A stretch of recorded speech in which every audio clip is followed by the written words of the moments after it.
live. Well, we're not really live. We're just starting the video now. But hey, how you guys doing?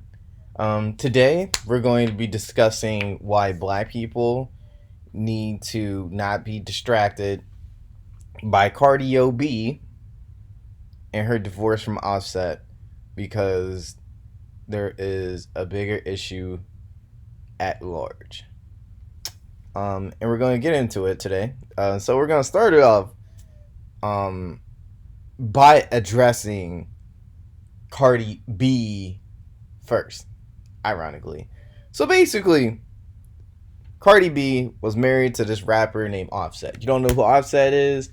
He was part of the Migos crew, the guys that sung Versace, Versace, Versace, and Drop It, Pocket Like a Rocket. Wait. I don't forgot the songs, honestly, because their songs are so unmemorable. Well, they're memorable, but, like, only for the Cadians for me.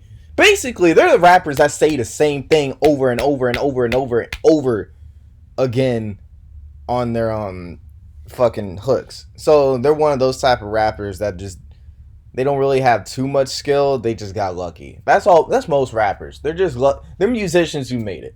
If you're a rapper out there and you want to make it that big, sorry, you just gotta be lucky. Because I don't know how they even made it. But anyways, so I think he's the more darker skin tone individual with the crazier looking dreads. And Cardi B and she made the Bodak Yellow song, and she's actually her recent song called WAP stands for Wet ASS PUSSY. It's gone #1, so that's who Cardi B is. So now that you know who both of them are, they were together for, I don't know, however many years. I guess it's old, however many years is their daughter's age. And they had a baby together. But Cardi B says that Offset cheated on her, yada, yada, yada. I mean, of course he did. And they just had a relationship that was never going to work out. The only people that believed their relationship was going to work out are dumb black women. I say dumb black women, not saying black women are dumb. I'm talking about the black women that are dumb. They believed it. There was literally so many women out there that if you argue with them, it was like, can't wait to see when they'll divorce. No, they are gonna. What you talking about, bro? What you thought? They are in love. Why they got divorced? Why can't you just believe it? Blah, blah, blah, blah. Like, ironically, all these women that have relationships that never work out, like, they're defending this person in a relationship because they were living their relationship through Cardi B, and most of them would get pregnant by Offset. So that created a lot of Twitter debate, and now it's seeing Cardi B. You know, it's funny, she's capitalizing off of this, and this is going to go into my pedophilia video that I'm gonna have coming later, with mainstream pedophilia and how it's shown through children's and young teens accounts. Basically, this girl is 2 years old. Her fucking first name is Culture with a K, you know. So, I mean, nothing, like, it's so messed up. Her middle name should have been her first name, Kyrie. Not because I just like Kingdom Hearts, because I like Kingdom Hearts, and I'm guessing Offset does too. But that sounds more feminine. Like, you know, how you gonna name a girl Culture? That sounds so. A boy will have a better time having Culture because it sounds so hard and enamored. And basically, look, her daughter, I remember looking at this yesterday. She was at 600K. She's at 757,000 followers. And, you know, that's just disturbing to me because she's a 2-year-old baby. She only has the personality of her mother. She doesn't even understand herself to the degree past asking her own mom questions about herself and then just being like, and I'm this too, basically. And, you know, think about that. Think about that. She divorced her husband, then made this profile, and because she has this many followers, she's essentially, it's like a double-edged sword. On one hand, she's putting her daughter out for the wolves. On the other hand, she's creating her daughter's net worth. So her daughter is literally worth, just because of this, hundreds of thousands of dollars, possibly millions. Because now imagine all the baby products that she can advertise and everything like that. Just everything she can advertise through that profile. She's now she could basically be her own millionaire before she even hits 6. She could be the next Ryan's World for all we know. But Asian parents are smarter than most black parents. So when it comes to these things, anyways, they're also more exploitative. But anyways, so being that we have to not pay attention to this. Why? Well, take a look at this. New York City crime surge continues. Shootings are up 166% in August. Now, there's a discussion black people aren't having, and I can tell. Look at this in 2004 setup. Let me restart this. But black people, of course, black people are not having a financial discussion right now. There's a discussion that's going on in other groups of people because they understand the severity of it. It seems like only the poor, the lower class, and the middle class, and then the informative higher upper class seem to be really caring about the economy of America. Black people are not discussing the economy of America right now because we are focused too much on Cardi B and being broke. So many black people are so broke and so in their entertainment that they don't even realize we're in a depression. Everything's just the same to them, but they see more broke people. You have crime skyrocketing in New York right now, like 242 shooting incidents across the city. If you go on WorldStar and just type in New York at this point, you will literally see video after video after video after video after video of people shooting each other. And when I say people, I really mean to say black men, because that's what's going on right now. Now, there's a lot of other people shooting each other out there in New York too. I think recently they just found some dude who had his body chopped up in some really expensive condo or apartment or whatever it is. They're all the fucking same out there in New York. And if you've actually watched the movie Limitless, that's actually a thing they do. Because I think in Limitless, Bradley Cooper got abducted. I think they were Russian or whatever. And they were about to chop him up in that high rise. Or you think about American Psycho. He was killing people up in these high rises. And they were cleaning it up with ease. So that could be another discussion for another day. But all I gotta say is New York is getting really gritty from the top to the bottom right now. But we're gotta talk about the bottom because that's where black people are in New York. I don't know if they, let's see, I wonder if they having like racial statistics here. I'm not too sure. Yeah, I don't think they're probably gonna go over that too much here. But anyways, let's just get to the main point of this. Most of the videos that I've seen so far from the shootings in New York have been from black men. I've seen a man get shot in his head just walking down the street. I've seen literally videos of like groups of teenagers getting blasted down a hallway like it's a video game or something. Like it's Call of Duty out there in New York right now. But again, black people, the negromanosphere, I mean, this is one issue I really feel I have with the manosphere. I know I don't really have any name clout, but I gotta let my voice be heard. I feel like there was too much focus on this subject. There's too much focus on Cardi B, and there's too much focus on women and stuff, which is kind of messed up because we've lost control of our women in our society so much that when Cardi B divorces her husband, we automatically either get scared or get joyous and want to be like, haha, I told you bitches, or be like, see, you women, you gotta understand, don't be like this, yada yada, because like we automatically hit that panic button or that excite button, and we just have to talk to our women because, or we feel like we have to discuss this because that's how all control we are with our women in our society. But at the same time, no, it was not important to me.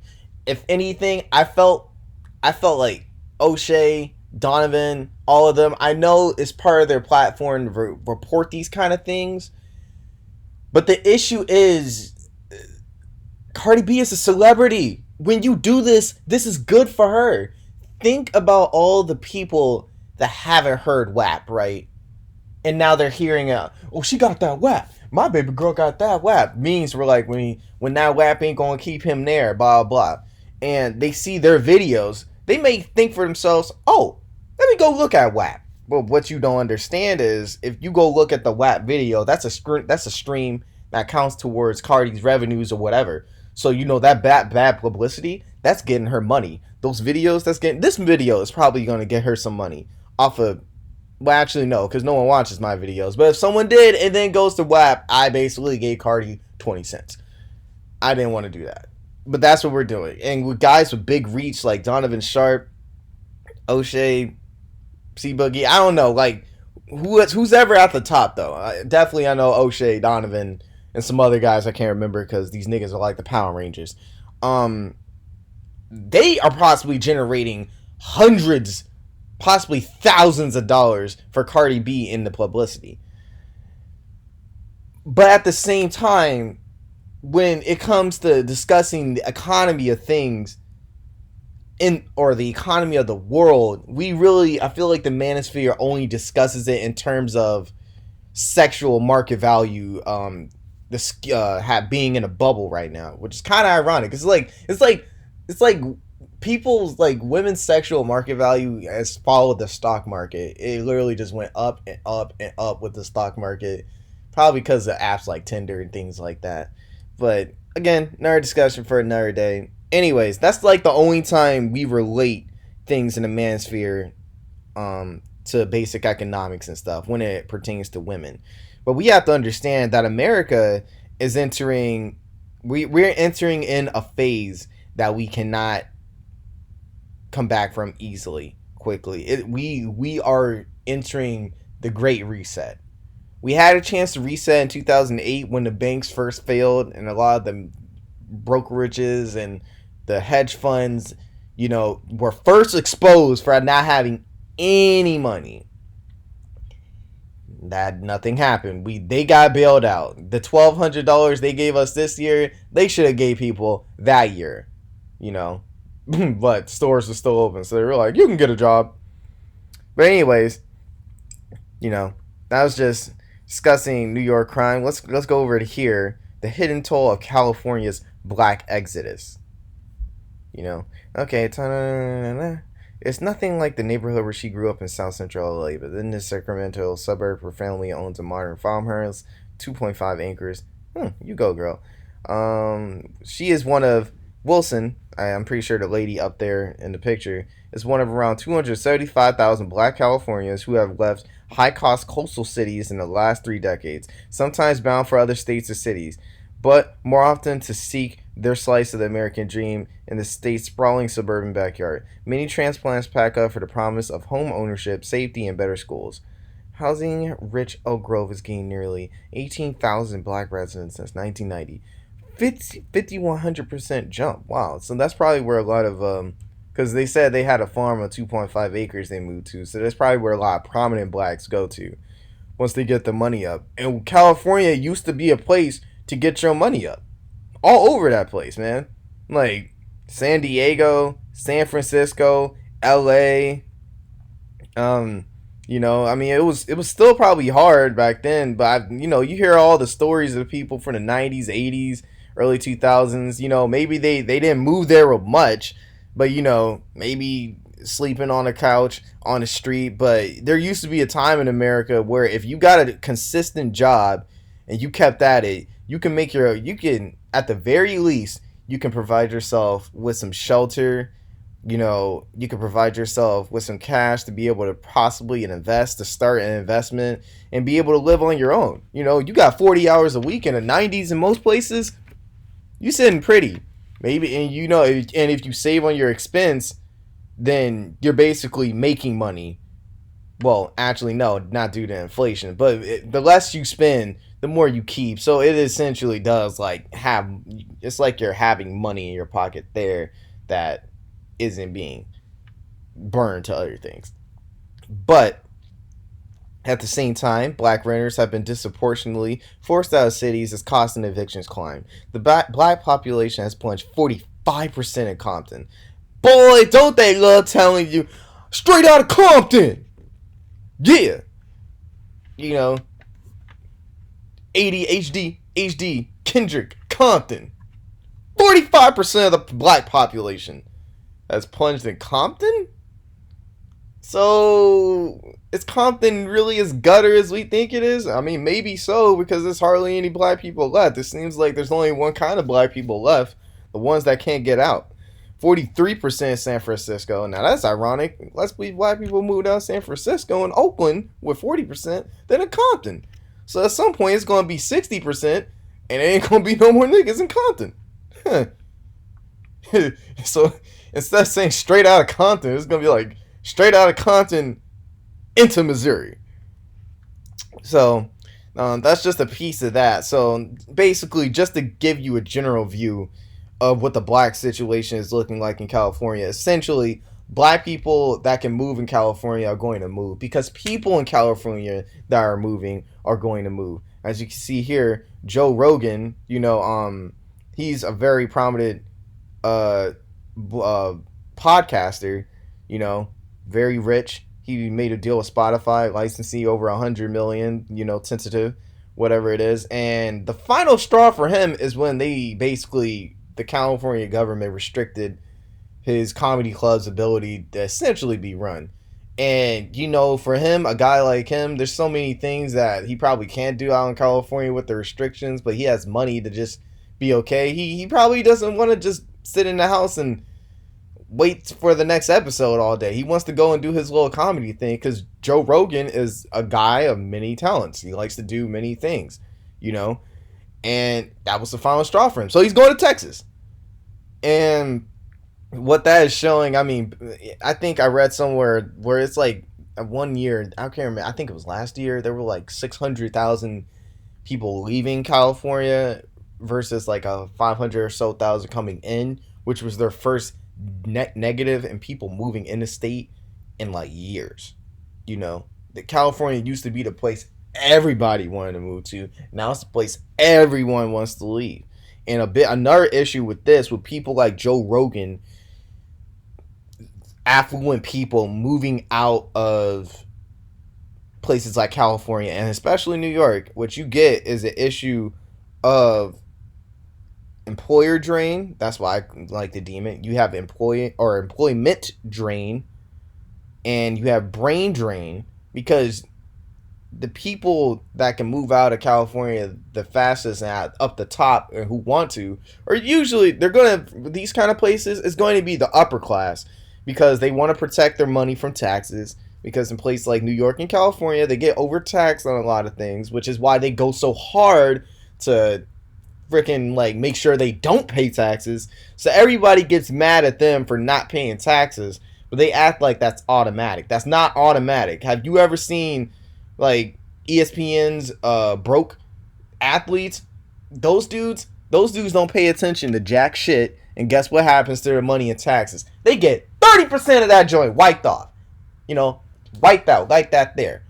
So people with a lot of money that are smarter than that, they have no choice. They probably would like to pay taxes if their taxes resulted in things that were good for them, like better schools, which is impossible in America, better parks, maybe some rewards or something for, why can't we get something back for paying taxes? Why can't I get discounts on flights per diem on the government and things like that? There's just no incentive to pay taxes because we keep printing money, and most of the taxes get taken from the rich because they have higher incomes, and income tax is the main money maker, and then all the other little taxes. So usually these people, from what I feel, especially out in a place like California, these people are the employers, and because they're the ones that tend to start a lot of the businesses out there, and also they're the big investors in a lot of people's businesses too. So they don't just employ employees through just a company, they also employ employers through investing. And they're taking themselves out of that market. So there's a lot of people out there that probably have all kinds of great ideas and need to get them to somebody, but if they can't get to Silicon Valley and strike gold and stay there and make $2 million and spend $1 million living there, they have no choice. And then you have brain drain, because these people, when they move out of California, they're going to take their kids. They're not going to be going to these California schools.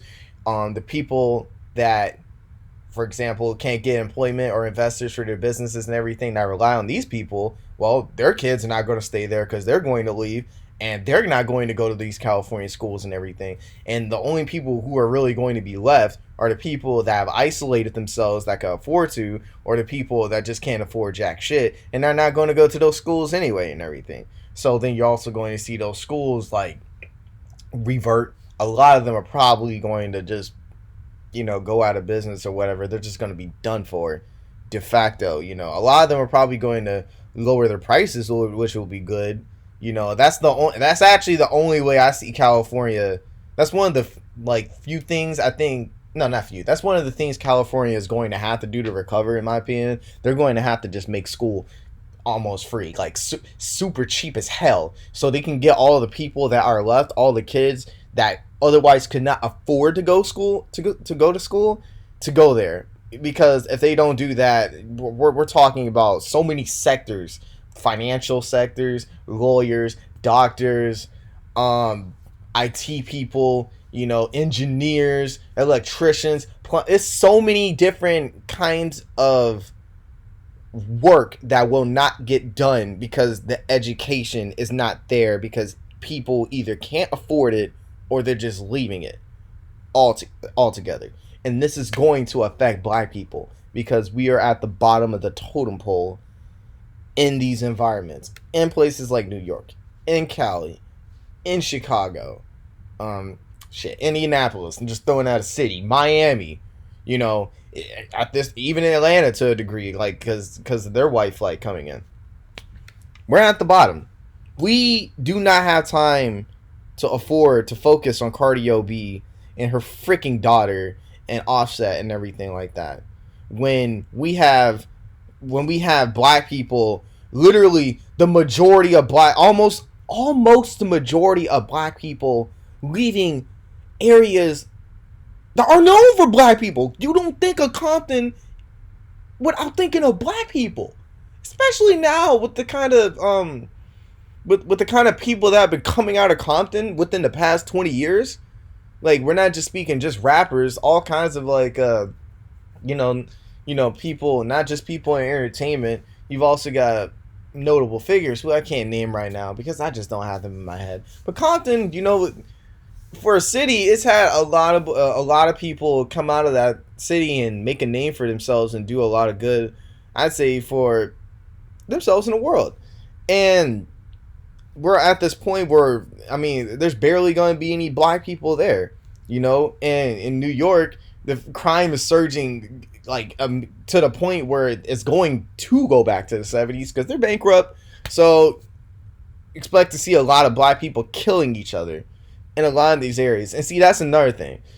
When black people face extreme poverty, they get desperate. And I don't mean to offend, but I'm going to offend a lot of black people out there.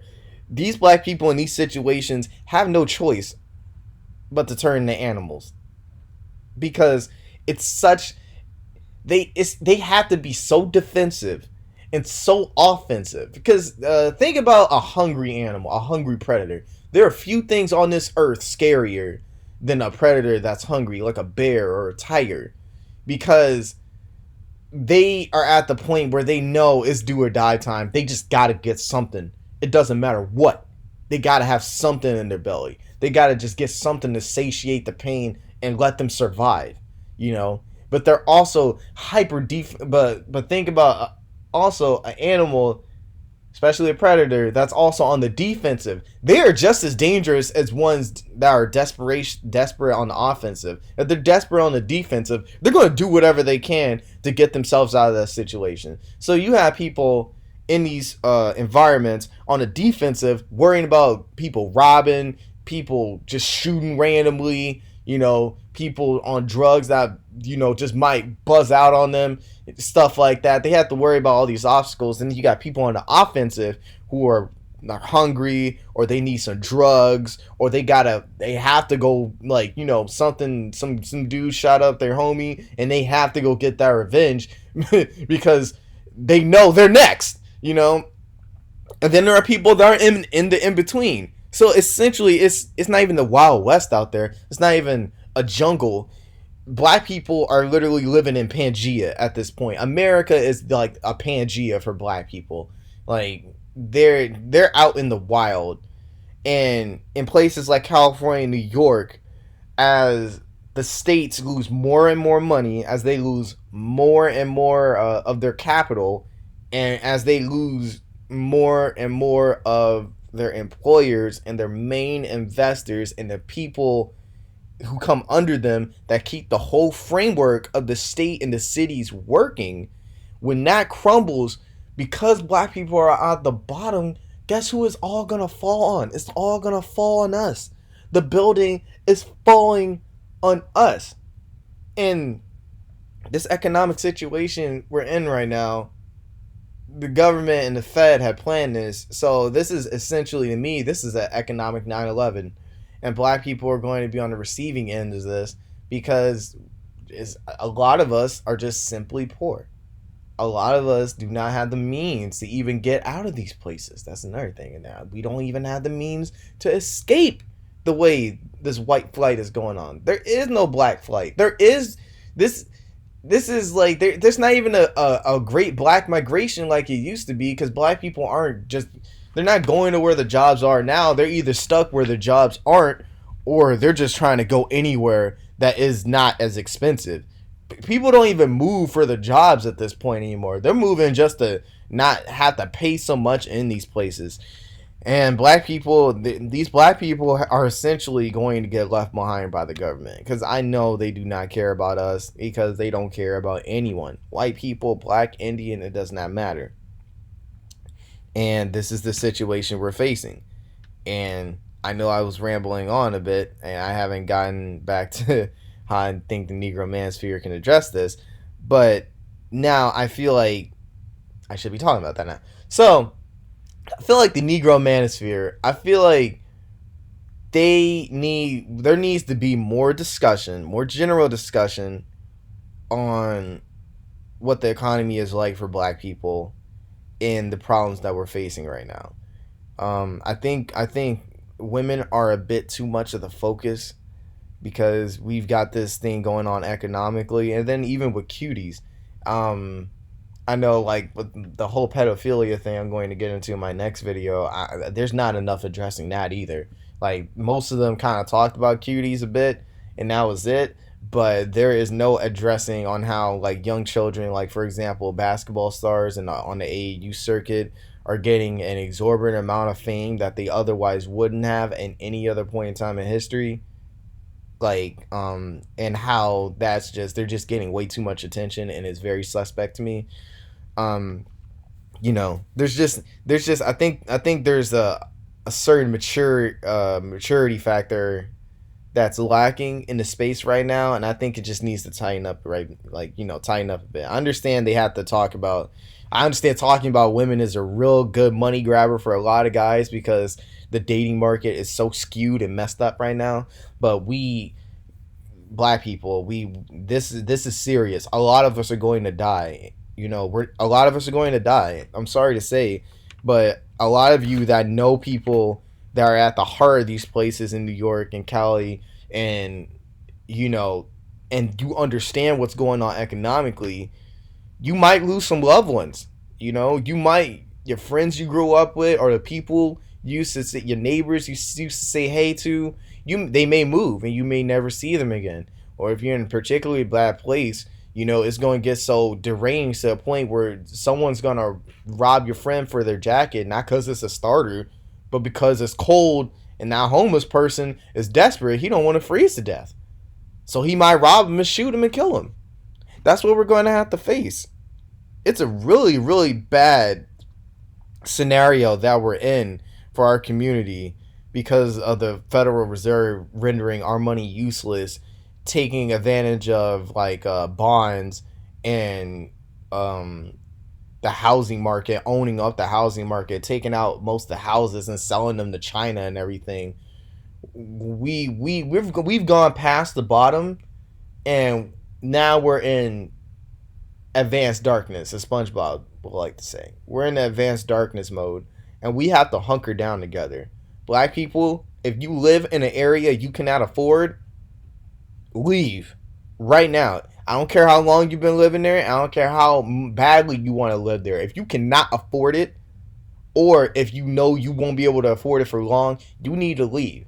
I don't care how, I don't care when, but you got to get out of there because, your money is already getting devalued day by day, but the prices everywhere keep increasing. So you're spending money, even if you just spend money for necessities, you're still spending your money faster than people in the past have. Even in the worst economies in the past, you were still spending your money even faster than they are. So you are losing a lot of capital staying in these kind of places. You need to protect yourself, you need to protect your family, and you need to put yourself and your family or whoever in the best situation just to have at least general living, just to have a roof over your head and some food and some assets.